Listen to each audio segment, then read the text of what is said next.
এমন কিছু সময় রয়েছে, সেই সময় আপনি যে দোয়া করবেন সেই দোয়াটা আল্লাহ রাব্বুল আলামিন কবুল করে নেবেন। আসসালামু আলাইকুম ওয়া রাহমাতুল্লাহি ওয়া বারাকাতুহু।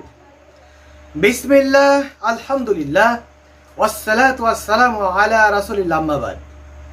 কাছে কিংবা দূরে, দেশে কিংবা বিদেশে, যে যেখান থেকে দেখছেন এবং ভবিষ্যতে দেখবেন, সবাইকে আন্তরিক মোবারকবাদ জানিয়ে শুরু করছি আজকে অত্যন্ত গুরুত্বপূর্ণ একটা আলোচনা। যে এমন কিছু সময় রয়েছে যেই সময়তে যে দোয়া করা হবে সেই দোয়াটা মহান আল্লাহ রাব্বুল আলামিন কবুল করে নেবেন। যদি ভালো লাগে অবশ্যই চ্যানেলটিকে সাবস্ক্রাইব করবেন, লাইক, কমেন্ট এবং শেয়ার করে অন্যকে জানার সুযোগ করে দিবেন। তাহলে চলুন কথা না বাড়িয়ে আমি মূল আলোচনায় চলে যাই। আজকের বিষয় হলো এমন কিছু সময় রয়েছে যেই সময়তে আপনি যে দোয়াটা করবেন সেই দোয়াটা মহান আল্লাহ রাব্বুল আলামিন কবুল করে নেবেন। তাহলে চলুন কোন সময় সেই দোয়াগুলো আমি আপনাদেরকে একটা একটা করে জানানোর চেষ্টা করছি। এক নম্বরে, নামাজের জন্য যখন আজান হয়, আজানের সময়তে যে দোয়াটা করা হয় ওই দোয়াটা মহান আল্লাহ রাব্বুল আলামিন কবুল করে নেন।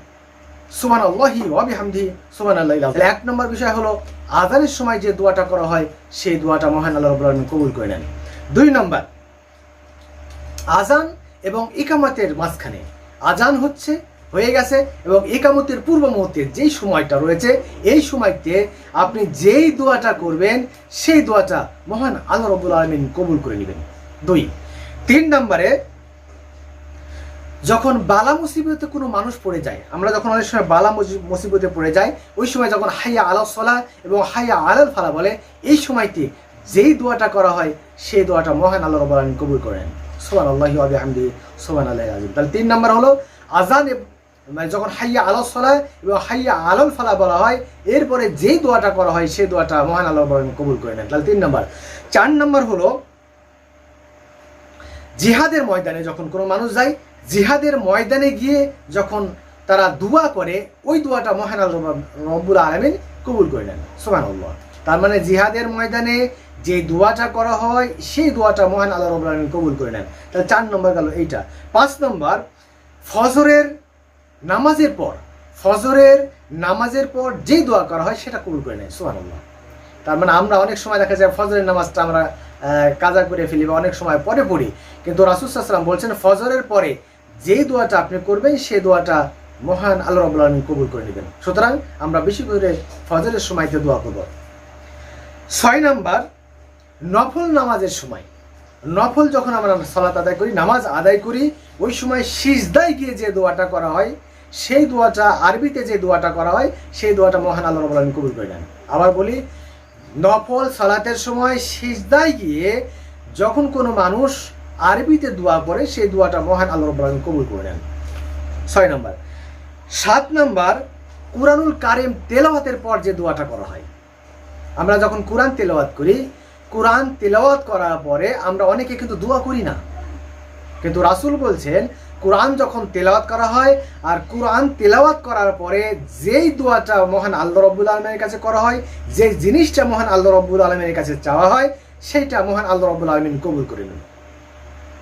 তাহলে 7 নম্বর গেল ওইটা। 8 নম্বর হলো কুরআনুল কারীম যখন আমরা খতম করি, কুরআনুল কারীম খতম করার পর যেই দোয়াটা করা হয় সেই দোয়াটা মহান আল্লাহ রাব্বুল আলামিন কবুল করে নেন। সুবহানাল্লাহ।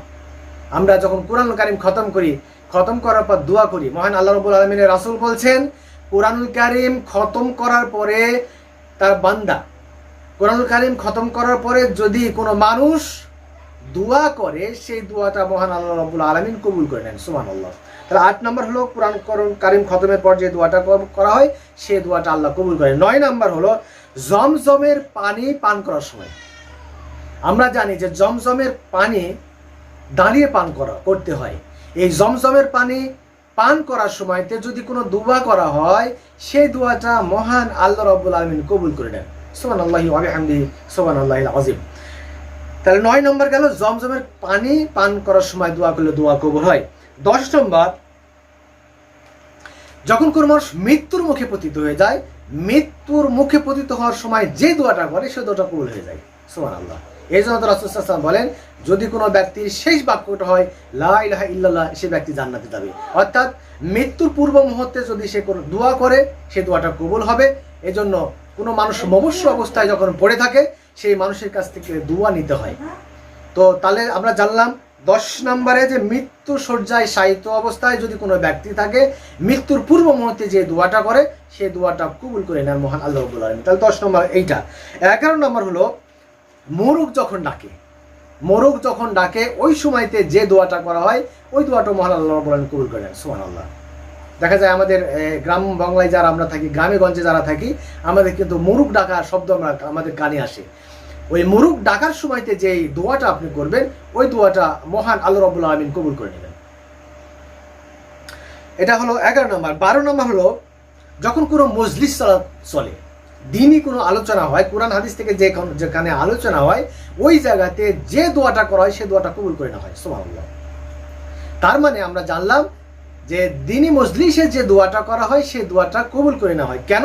কারণ যখন কোনো মানুষ দিনই মজলিসে বসে কোরআন এবং হাদিসের আলোচনা শুনে, ওই গোটা জায়গাটাতে ফেরেশতারা বেষ্টন করে রাখে এবং আল্লাহ রাব্বুল আলামিনের কাছে দোয়া করতে থাকে এবং আমিন আমিন করতে থাকে। এখানে যা কিছু চাওয়া হয়, ফেরেশতারা বলে আমিন। এখানে যদি চাওয়া হয় ইয়া রাব্বুল আলামিন আমার রিজিকটা বাড়িয়ে দাও, ফেরেশতা বলে আমিন। আল্লাহ আমাকে 5 ওয়াক্ত নামাজি বানিয়ে দাও, বলে আল্লাহর কাছে ফেরেশতারা বলে আমিন। এক কথা, আপনি যেই জিনিসটা চাবেন, ওই সময় ফেরেশতারা বলতে থাকে আমিন আমিন, আর ওই সময় আল্লাহ রাব্বুল আলামিন দোয়াটা কবুল করে নেয়। তাহলে 12 নম্বর যেটা বিষয় আমরা জানলাম, সেটা হলো কোনো মজলিসে যদি কোনো দোয়া করা হয়, মজলিসে বসে যখন আলোচনা হয়, ওই মজলিসে যদি কোনো দোয়া করা হয়, তাহলে সেই দোয়াটা মহান আল্লাহ রাব্বুল আলামিন কবুল করে নেন। তাহলে 12 নম্বর। 13 নম্বর হলো ইমাম সাহেব যখন ওয়ালা দলিন যখন বলেন, ওই সময়তে যদি কোনো দোয়া করা হয়, তাহলে সেই দোয়াটা মহান আল্লাহ রাব্বুল আলামিন কবুল করে নেন। 13 নম্বর। 14 নম্বর হলো ইকামতের সময় যদি কোনো দোয়া করা হয়, আর যখন নামাজ শুরুর পূর্বে আমরা জানি যে ইকামত হয়, নামাজ শুরুর পূর্বে ইকামত হয়, ওই ইকামতের সময়, ইকামত দেওয়ার সময়তে যদি কোনো মানুষ দোয়া করে, ওই সময় দোয়া মহান আল্লাহ রাব্বুল আলামিন কবুল করে নেন। সুবহানাল্লাহি ওয়া বিহামদিহি সুবহানাল্লাহিল আযীম। তাহলে 14 নম্বর আমরা জানলাম যে ইকামতের সময়তে যে দোয়াটা করা হয়, সেই দোয়াটা মহান আল্লাহ রাব্বুল আলামিন কবুল করে নেন। 14। 15 নম্বর হলো বৃষ্টির সময়তে যে দোয়া করা হয়। অনেক সময় দেখা যায় বৃষ্টি হয়, বৃষ্টির সময় আমরা খেলাধুলা করে বা নানা রকম কাজ করে আমরা সময় অপচয় করি, গান শুনে অপচয় করি না। রাসূল সাল্লাল্লাহু আলাইহি সাল্লাম বলেন যে বৃষ্টির সময়তে যদি কোনো মানুষ দোয়া করে, সেই দোয়াটা মহান আল্লাহ রাব্বুল আলামিন কবুল করে নেন। সুবহানাল্লাহি ওয়া বিহামদিহি সুবহানাল্লাহিল আযীম। তাহলে বৃষ্টির সময়তে যে দোয়া করা হয়, 15 নম্বরে আছে যে বৃষ্টির সময়তে যে দোয়া করা হবে, সেই দোয়াটা মহান আল্লাহ রাব্বুল আলামিন কবুল করে নেবেন। 16 নম্বর, কাবা শরীফের দিকে যখন দৃষ্টি দেওয়া হয়, কাবা শরীফের দিকে দৃষ্টি দেওয়ার পর যেই দোয়াটা পড়া হবে, ওই দোয়াটা মহান আল্লাহ রাব্বুল আলামিন কবুল করে নেবেন। সুবহানাল্লাহি ওয়া বিহামদিহি সুবহানাল্লাহিল আযীম। তার মানে আমরা জানলাম যে কোন কোন সময়তে দোয়া কবুল হয়। আমরা অনেকেই কিন্তু বিষয়গুলো জানি না, এই জন্য আমরা ওই সময়গুলোকে আমরা হেলাই খেলাই সময় পার করে ফেলি, যেমন বৃষ্টির সময় গান শুনে বা ইত্যাদি করে গান অপচয় করি, খেলাধুলা করে অপচয় করি। আবার ইকামতের সময় আমরা মানে চুপচাপ থাকি, আজান এবং ইকামতের মাঝখানে দোয়াটা কবুল হয়, সেই সময় আমরা অনেক সময় চুপ থাকি। তো আরাফাতের ময়দানে কাবা শরীফের দিকে দৃষ্টি দেওয়ার সময়, বৃষ্টির সময় ইত্যাদি সময় যে আমি 16টা কথা বলেছি, এই 16টার সময় মহান আল্লাহ রাব্বুল আলামিন রাসূল বলছেন যে 16টার সময়ে যে দোয়াটা করা হয়, এই দোয়াটা আল্লাহ কবুল করেন। তাহলে অনেকেই এই 16টার সময় কোনটা, এইটা অনেকেই জানে না। অবশ্যই আপনারা যারা শুনেছেন, এইটা শেয়ার করে দিবেন যেন অন্য মানুষেরা ওটা জানার সুযোগ পায় এবং সে অনুসারে আমল করে আপনারা এবং আমরা সবাই যেন জান্নাত হাসিল করতে পারি। কারণ দোয়া যদি কবুল হয়, তাহলে আমাদের ইহকালেও মানে শান্তি আসবে এবং পরকালে মুক্তি আসবে। এই জন্য আমরা কি করব, বেশি বেশি করে যেই 16টা সময়ের কথা বললাম, 16টা সময়ের কথা বলেছি, এই 16টা সময় আমরা বেশি বেশি করে আল্লাহ রাব্বুল আলামিনের কাছে দোয়া করব এবং আমাদের নিজের গুনার জন্য ক্ষমা চাইব এবং পরকালে মুক্তির জন্য দোয়া করব। আল্লাহ রাব্বুল আলামিন আমাদের সবাইকে তার দিনের পথে চলার তৌফিক দান করুন এবং আল্লাহ রাব্বুল আলামিন আমাদের সবাইকে ইসলামটা বুঝে সঠিকভাবে ইসলামকে মেনে চলার তৌফিক দান করুন। ওয়া আখিরু দাওয়ানা আলহামদুলিল্লাহি রাব্বিল আলামিন। আসসালামু আলাইকুম ওয়া রাহমাতুল্লাহি ওয়া বারাকাতুহু।